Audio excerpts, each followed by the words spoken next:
Hey everyone, ready for a deep dive into something pretty amazing? We're talking about the origins of creativity itself today. And our guide for this journey is Edward O. Wilson's book, The Origins of Creativity.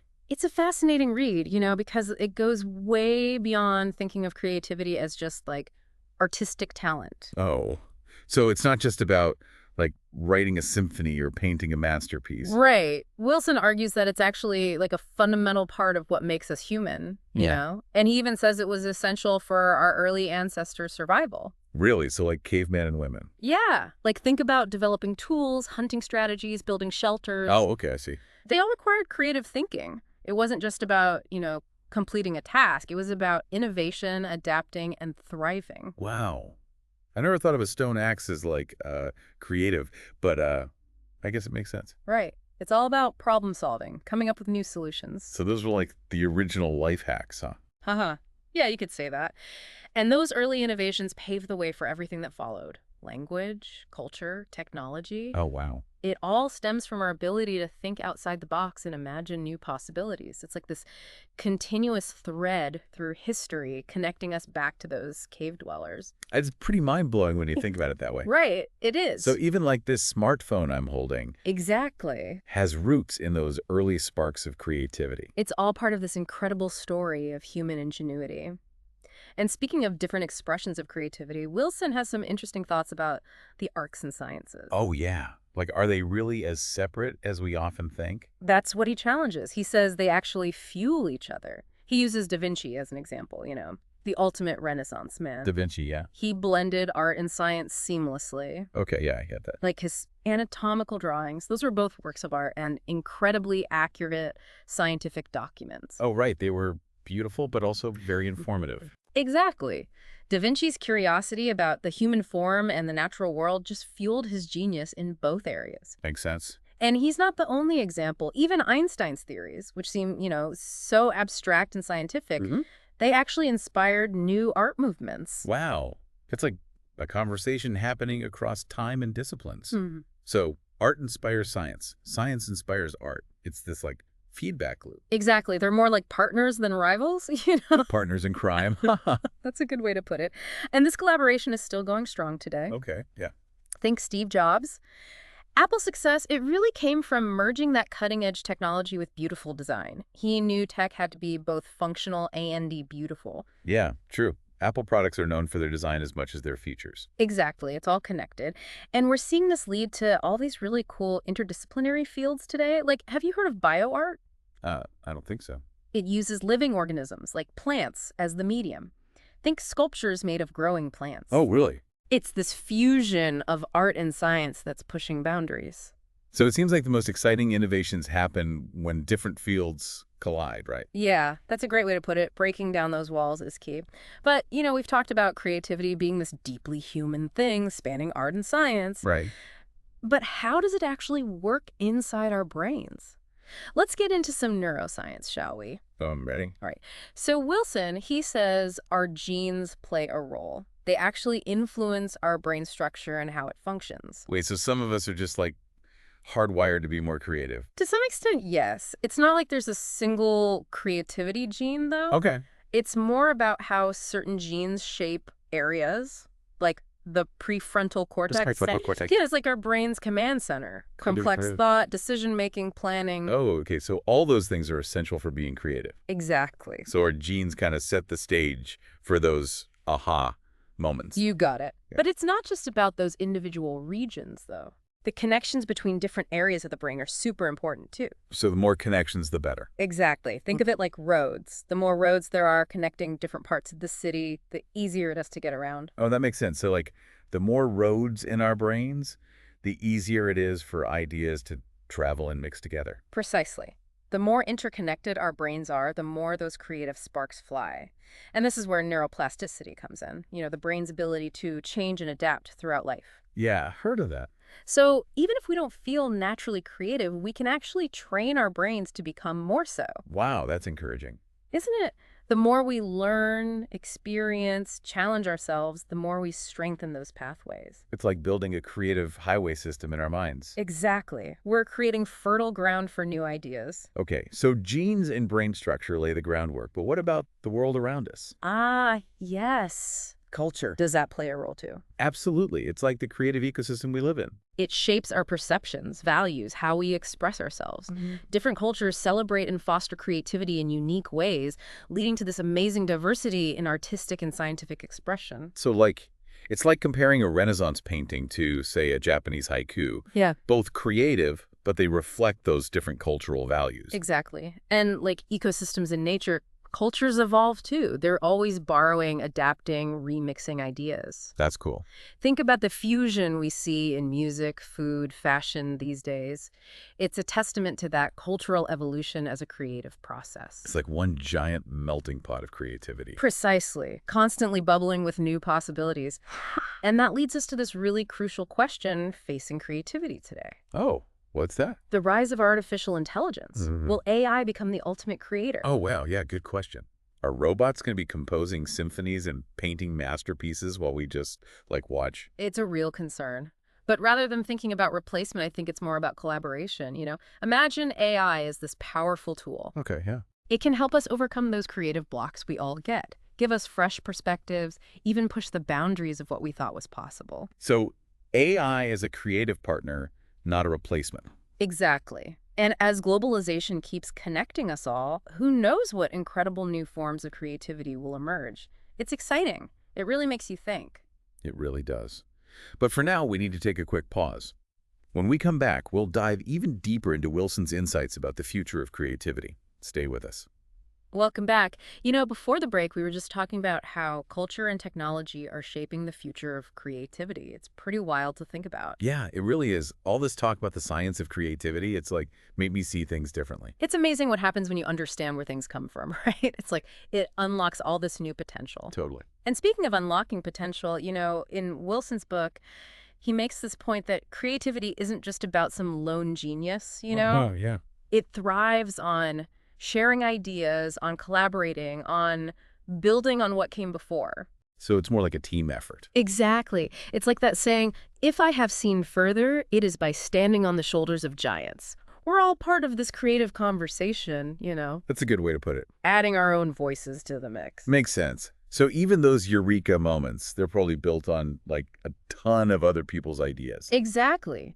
And that's why diversity is so important, you Yeah, know? scarcity. Yeah. Yeah, the more diverse our perspectives, backgrounds, experiences, Mhm. the richer, the more innovative our ideas become. Right. It's like if you have a team of chefs, right? Yeah. They're all from different parts of the world. They're going to come up with something way more interesting than just one chef alone. That's a perfect analogy. I like food. Me too.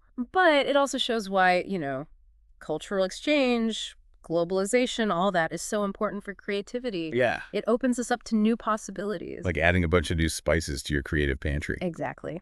But, okay, let's shift gears a bit. What about us as individuals? If creativity is so deeply ingrained in us, what can we do to, nurture it? Tap into our own potential. Yeah, that's the big question. What did Wilson say? He had some great suggestions.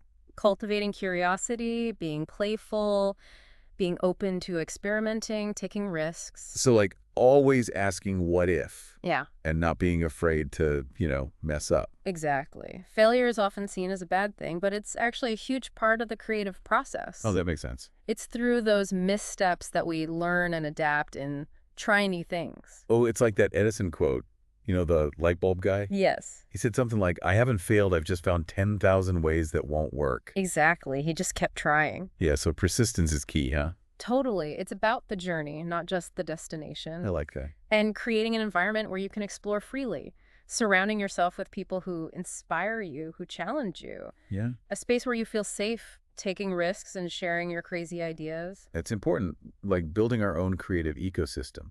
I love that image. And remember, creativity, it can be contagious. Oh, interesting. Surround yourself with creative people, do things that spark your imagination, and watch what happens. Like a chain reaction. Exactly. Each spark igniting another.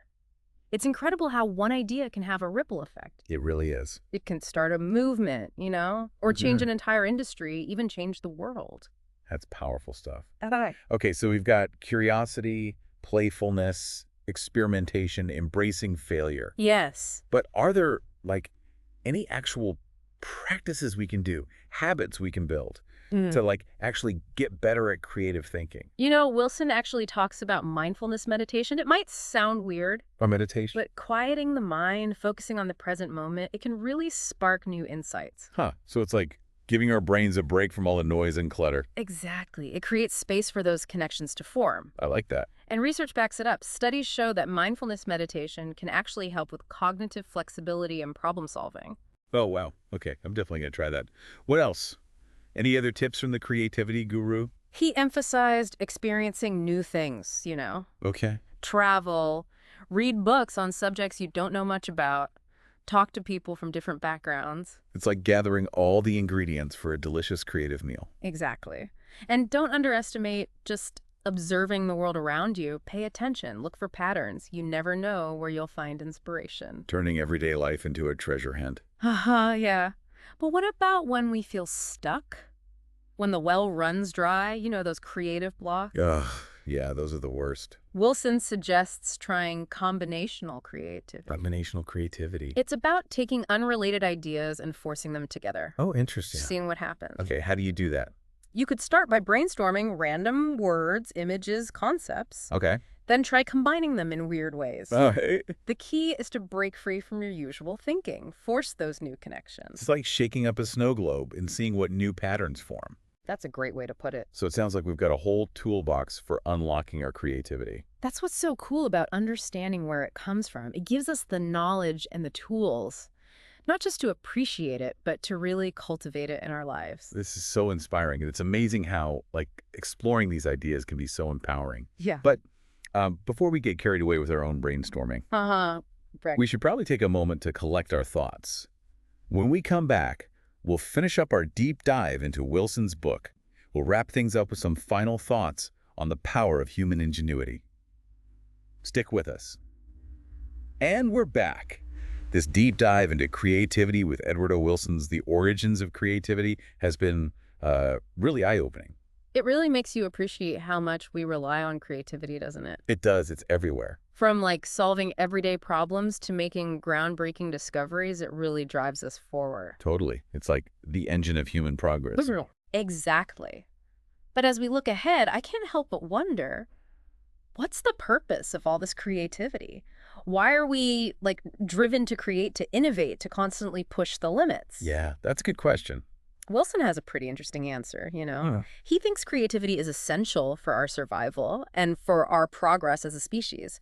It's how we adapt to challenges, solve problems, and shape the world around us. So it's not just about making pretty things or cool gadgets. It's much deeper than that. Right. Think about our ancestors again. Their creativity wasn't about aesthetics. It was about staying alive, making tools, finding food, building shelter. Those are all creative acts. It's like those early acts of creativity were the foundation for everything that came after. Exactly. And as we face new challenges today, like climate change, inequality, all the rapid technological advancements, Right.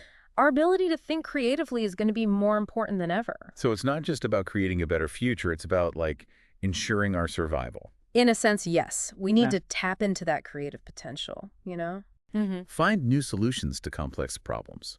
Foster a culture that values creative thinking, taking risks, and collaborating. It's like we need a worldwide brainstorm. Bring together all sorts of different people to tackle these challenges. I love that idea. And that really highlights the role of education in all of this. We need to teach future generations how to be creative problem solvers. So it's not just about memorizing facts and figures. No way. It's about curiosity, critical thinking, a willingness to experiment. That's where true innovation comes from. This is inspiring, but also a little daunting, It's like we're being tasked with saving the world with our creativity. It's a big responsibility for sure. But remember, creativity doesn't always have to be about these huge, world-changing ideas. Oh, okay. It's also about those small, everyday acts of ingenuity, the things that make our lives and communities a little bit better. So, finding creative solutions to those everyday challenges we face. At work, in our relationships, all that. Exactly.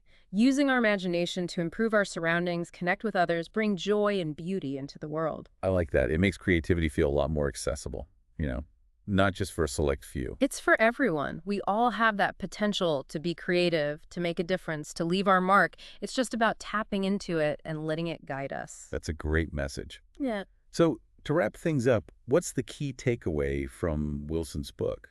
What does he want us to remember about creativity? I think his core message is this. Creativity is at the very heart of what makes us human. It's what has allowed us to thrive and adapt for thousands of years. And will continue to shape our future. Exactly. And understanding where it comes from, its power, its potential, that's key to navigating the challenges ahead. Well said. This whole conversation has been truly inspiring. I feel like my creative juices are flowing. Mine too. And I hope our listeners feel inspired as well. Remember, keep asking questions, keep experimenting, keep pushing the boundaries. You never know what amazing creations you might bring into the world. That's a perfect note to end on. Thanks for joining us on this deep dive into creativity. It was my pleasure. And to all our listeners, until next time, stay curious.